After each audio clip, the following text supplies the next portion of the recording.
mtu awaye kusema amebatizwa, yampasa kuchunguza sana, maana neno baptizo ni neno la lugha ya Kiyunani, maana yake kuzamisha kabisa ndani ya maji, ishara ya kufa na kufufuka. Biblia wazi sana ikisema Yohana Mbatizaji alibatiza mtoni Yordani, maana ndipo penye maji mengi.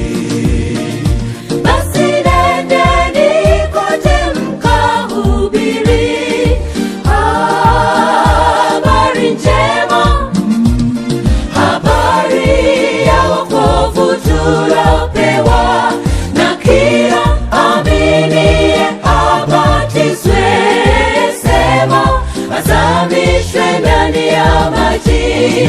Nendeni kote mkahubiri habari njema, habari ya wokovu tulopewa, na kila aminiye abatizwe, sema azamishwe ndani ya maji.